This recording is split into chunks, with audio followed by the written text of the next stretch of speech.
Subscribe কৰিব আমাৰ channel জ্ঞান আৰু কাষত থকা ঘণ্টা বাটনত দবাই দিব যাতে সকলো ধৰণৰ নটিফিকেশ্যন আপোনালোকে পাই থাকে। নমস্কাৰ। আজি মই এই ভিডিঅ'টোত আপোনালোকক জনাম 19টা এনেকুৱা অধিকাৰৰ বিষয়ে যিকেইটা অধিকাৰ প্ৰতিজন ভাৰতীয় জনাটো অত্যন্তই প্ৰয়োজন। ড্ৰাইভিং কৰাৰ সময়ত যদি আপোনাৰ 100 ml তেজত এলকহলৰ লেভেল 30 ml ওপৰত পায় তেন্তে পুলিচে আপোনাক বিনা ৱাৰেণ্টত এৰেষ্ট কৰিব পাৰে। Motor vehicle act 1988 section 185202। কোনো মহিলাক সন্ধিয়া 6 বজাৰ পাছত আৰু পুৱা 6 বজাৰ আগতে এৰেষ্ট কৰিব নোৱাৰে। CRPC section 46। পুলিচ অফিচাৰে FIR লিখিবলৈ মানা কৰিব নোৱাৰে। যদি FIR লিখিবলৈ মানা কৰে তেন্তে তেওঁক 6 মাহৰ পৰা এবছৰ পৰ্যন্ত শাস্তি পাব পাৰে। IPC section 166A। যিকোনো হোটেল লাগিলে সেইখন 5 ষ্টাৰে হওক বা 7 ষ্টাৰে হওক আপোনাক ফ্ৰীতে পানী ব্যৱহাৰ কৰিবলৈ আৰু ৱাছৰুম ব্যৱহাৰ কৰাৰ পৰা বাধা দিব নোৱাৰে। যদি দুজন প্ৰাপ্তবয়স্ক ল'ৰা-ছোৱালীয়ে নিজৰ মৰ্জিমতে লিভিং ৰিলেশ্যনত থাকিব বিচাৰে তেন্তে এইটো কোনো ধৰণৰ অপৰাধ নহয়। তেওঁলোকৰ পৰা জন্ম হোৱা সন্তানো কোনো অবৈধ সন্তান হিচাপে বিবেচিত নহয় আৰু তেওঁলোকৰ সন্তানে দেউতাকৰ সম্পত্তিৰ ভাগ ল'ব পাৰে। Domestic violation act 2005। এজন পুলিচ অধিকাৰী সদায় ডিউটিতে থাকে। তেওঁ তেওঁৰ ইউনিফৰ্ম পিন্ধি থাককেই বা নাথাকক, যদি তেওঁ কোনো ব্যক্তিয়ে সেই অধিকাৰীজনক কোনো আপত্তি কৰে তেন্তে অধিকাৰীজনে এইটো ক'ব নোৱাৰে যে তেওঁ ডিউটিত নাই। Police act 1861। কোনো কোম্পানীয়ে গৰ্ভৱতী মহিলাক চাকৰিৰ পৰা উলিয়াই দিব নোৱাৰে। যদি এনেকুৱা কৰে তেওঁক 3 বছৰ পৰ্যন্ত পানিছমেণ্ট হ'ব পাৰে। টেক্স উলংঘন কৰাৰ বাবে টেক্স অফিচাৰে আপোনাক এৰেষ্ট কৰিব পাৰে, কিন্তু এৰেষ্ট কৰাৰ আগতে তেওঁ আপোনাক এখন নটিচ পঠিয়াব লাগিব। কেৱল টেক্স কমিশ্যনাৰে এইটো ডিচাইড কৰিব যে আপোনাক কিমান সময় আটক কৰি ৰাখিব। তলৰ কাৰণবোৰৰ কাৰণে ডাইভৰ্চ ল'ব পাৰি। হিন্দু মেৰেজ এক্ট 1955ৰ জৰিয়তে 1955ৰ আধাৰত পতি পত্নীয়ে ডাইভৰ্চৰ কাৰণে এপ্লাই কৰিব পাৰে।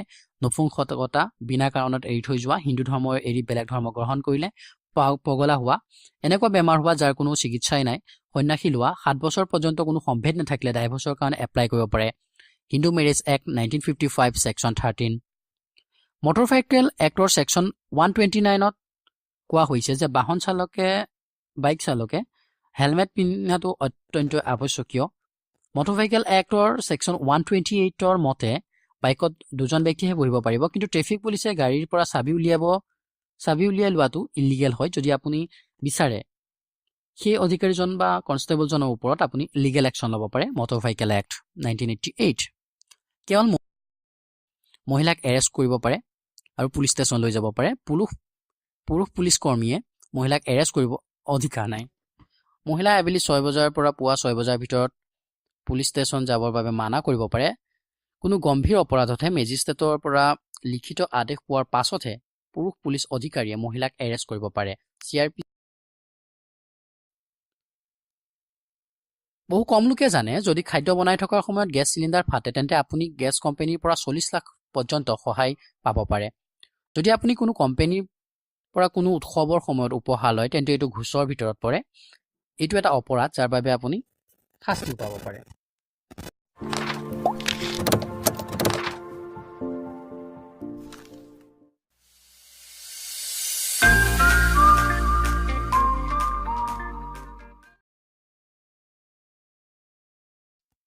বিনা হেলমেটত বাইক চলোৱা বা অন্য কোনো কাৰণত যদি আপোনাৰ পৰা চালান কাটে তেন্তে দ্বিতীয়বাৰ সেই অপৰাধটোৰ বাবে চালান কাটিব নোৱাৰে। কোনো দোকানীয়ে MRPতকৈ ওপৰত আপোনাৰ কোনো বস্তু বিক্ৰী কৰিব নোৱাৰে আৰু আপুনি ক্ৰেতা হিচাপে সেই MRP প্ৰাইজৰ ওপৰত আপুনি বাৰ্গেনিং কৰিব পাৰে। যদি আপোনাৰ অফিচে আপোনাক চেলাৰী দিয়া নাই তেন্তে আপুনি আপোনাৰ অফিচৰ ওপৰত 3 বছৰৰ ভিতৰত ৰিপৰ্ট কৰিব পাৰে। যদি আপুনি 3 বছৰ পাৰ হৈ যোৱাৰ পাছত ৰিপৰ্ট কৰে তেন্তে তাৰ পৰা আপোনাৰ কোনো ধৰণৰ লাভ নহ'ব। এইটো আছে লিমিটেশ্যন এক্ট 1963। যদি আপুনি পাব্লিক প্লেছত অশ্লীল গতিবিধি ধৰা পৰে তেন্তে 3 মাহ পৰ্যন্ত আপুনি শাস্তি পাব পাৰে, কিন্তু অশ্লীল গতিবিধিৰ কোনো ধৰণৰ ডেফিনেশ্যন নাই। কোনো ধৰণৰ ডেফিনেশ্যন নথকাৰ বাবে এই আইনৰ দুৰুপয়োগ কৰা দেখা যায়। পুলিচসকলে এই আইনৰ দুৰুপয়োগ কৰে। IPC section 194। যদি আপুনি হিন্দু হয় আৰু আপোনাৰ পুত্ৰ আৰু নাতিনী আছে তেন্তে আপুনি বেলেগ কোনোবা ব্যক্তিক এডপশ্যন কৰিব নোৱাৰে আৰু এডপ্ট কৰা ব্যক্তি আৰু এডপশ্যন লোৱা ব্যক্তিজনৰ মাজত সম্পূৰ্ণ 21 বছৰ ব্যৱধান থকাটো অত্যন্তই প্ৰয়োজন। ঘৰৰ মালিকে আপোনাক কোনো ধৰণৰ আগতীয়াকৈ নটিচ নিদিয়াকৈ আপোনাক ভাড়া ঘৰৰ পৰা উলিয়াই দিব নোৱাৰে। এনেধৰণৰ ভিডিঅ' পাই থাকিবলৈ ছাবস্ক্ৰাইব কৰিব আৰু ধাৰ্মিক কাষত থকা ঘণ্টা বাটনটো দবাই দিব যাতে সকলো ধৰণৰ ন'টিফিকেশ্যন আপোনালোকে পাই